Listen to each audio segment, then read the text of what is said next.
is going to be a very quick look through at the instrumental methods of analysis for water. So we're going to look at pH meters, atomic absorption spectroscopy, and a comparator. So what do we need to know? So in terms of our pH meter, this is what it looks like if we were in the lab. It is obviously more accurate than universal indicator because with universal indicator it's quite subjective. You're trying to compare colour. There is a digital readout display, so you can get up to 2 decimal places. And what you have down here in your probe is 2 little electrodes, and the voltage changes depending on the concentration of hydrogen ions. And we already know that pH is minus log to the base 10 of the hydrogen ion concentration. So the more hydrogen ion concentrations are here, the more the change in your voltage. Now, pH meters obviously have determining acidity and alkalinity, but it can be in lake water, rainwater, treated water. There's a whole variety of things that you could use your pH probe in. So in your book, in our notes book, just so that we have the right pages, on it's page 185, so that'd be 184 for you. There is a little pair of space where you can put in the information in terms of the pair of electrodes. Just how you would go about it, you would have to make sure your pH probe is calibrated. So you would put different pH buffers in here and just make sure that it is set. You would dip your pH probe in your water sample and you would record your result. So it's very simple to use. Atomic absorption spectroscopy, I'm going to show you a little video on it.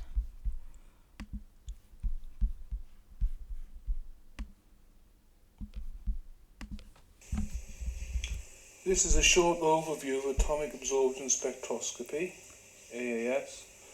Please remember it's only used to identify metals in compounds. So for example, if you had sodium chloride, it would only be the sodium that was being detected. So for this sodium atom, which you have here, 11 electrons in their orbits, sodium being in group 1, the technique relies on light of a certain wavelength being shone through the sample contained in the metal atom.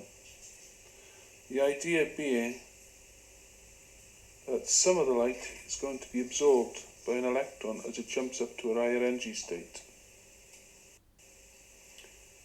This means that not all the light is passed through the sample, some is absorbed.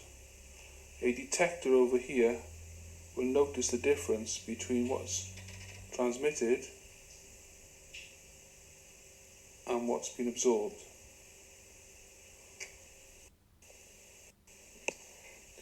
This is a typical setup for some atomic absorption spectroscopy.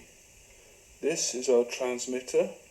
The light travels through the flame, and any light transmitted collects on a detector here, and the signal is put out on a TV monitor. This piece of apparatus is designed to suck up a solution of your sample.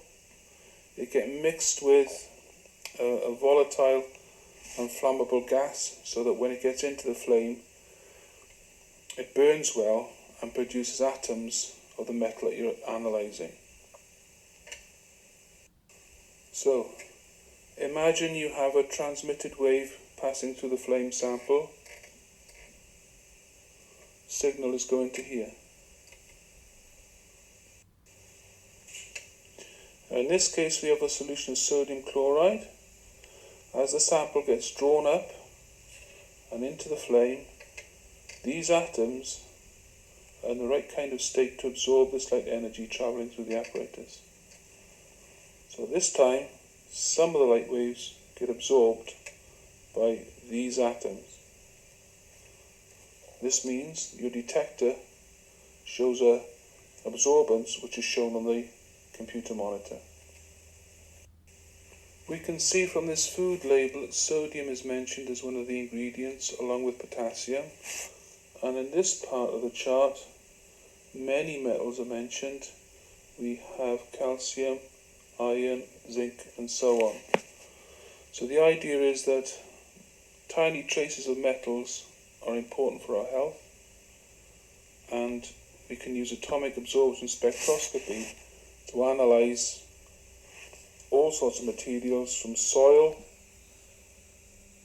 to blood to check for the quantities of these minerals present. And if they aren't there in the correct amounts, then we can make changes to improve our health. Okay, so that is just our little introduction on AAS. So what do we use it for? In environmental chemistry, and specifically in water, it's going to be to determine the heavy metal concentration in water. So that could be Pb2+, it could be mercury ions that are in our water sample. You've seen the video now. So this is just a really simple diagram. This again is heavy metal concentration. So that is something that you will need to know a use for. There is also, they can ask about AAS in question 5 when we talk about energy levels, because this works on the same basis of where exciting electrons, they're moving to a higher energy level, they're absorbing energy. So the things that you need to know over here, this is called a cathode ray lamp. It has an element in it specific for the element you're interested in. So if we were looking at lead, it would have a lead element. So it'll make light of a very specific wavelength. Down here is where we put our test sample in, and it's got this aspirator which sucks the sample up. It turns it into little aerosol particles and puts that into your flame. After that then, the flame will convert the sample to atoms, and they will absorb certain wavelengths of light. So the atoms will absorb some of the light and the remainder will be detected. A monochromator will just be for a very specific wavelength. That's what you're looking for. So it'll put that particular wavelength of light onto the detector. You can tell the difference between how much light was coming through when there was no sample versus the light with the sample, and you get this absorbance reading that is produced. Now you need to know the principle behind atomic absorption spectroscopy, and it is that the absorption is proportional to concentration. So if you had a graph, this is what it would look like. Your absorption would be up here, your concentration is up here, and it goes up in the same jumps to a certain point. But as far as we're concerned for the SEC, absorption is proportional to concentration. That's what it would look like in a graph. And then just going back to the idea that we have these ground state atoms, where they're absorbing light from the lamp. They are now in their excited state, but the amount of light that's going to hit the detector now is reduced because of these excited atoms or electrons. Now we are going to use a comparator, and I'm going to show you a little video on a comparator first.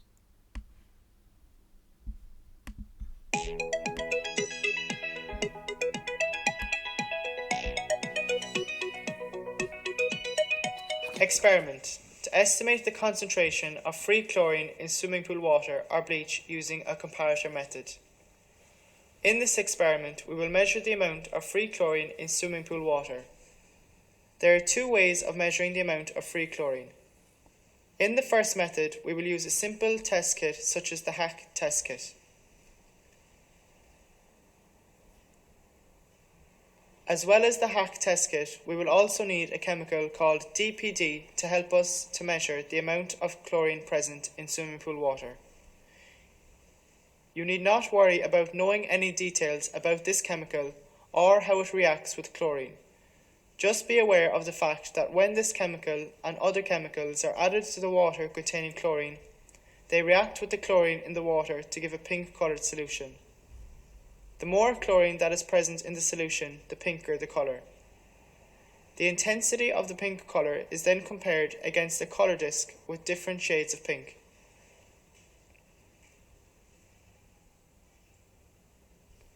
Because we are comparing colours, this method is often called the comparator method.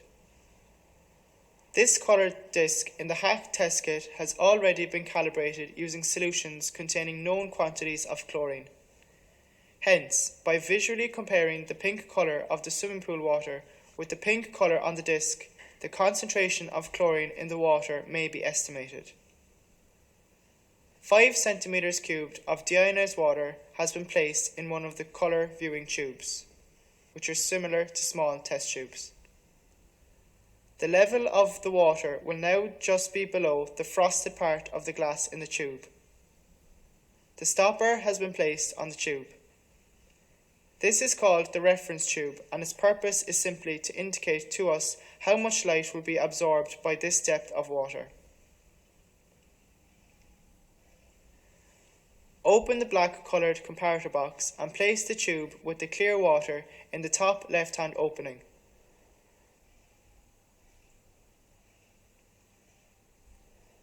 Note that the level of water is just above the circular opening through which the light passes. 5 centimetres cubed of the swimming pool water has been added to the other viewing tube, and a DPD tablet was also added. A pink coloured solution is obtained. Place the second sample tube in the right top opening of the comparator box.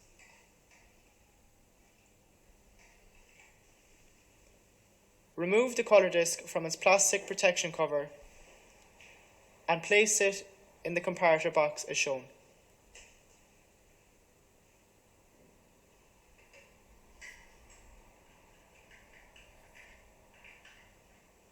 Close the lid of the comparator box. Hold the comparator box up to a source of white light, for example, a lamp or a window, and view the 2 openings in the front of the box. Rotate the disc. It protrudes slightly at the right-hand side of the box until the colours in each opening match, that is, until the 2 colours are the same. Immediately read the number visible through the opening at the bottom of the comparator box. This gives the value of chlorine dissolved in the water in units of milligrams per litre, or ppm. When finished, return the colour disc to its envelope. This envelope helps to protect the colours on the disc from fading.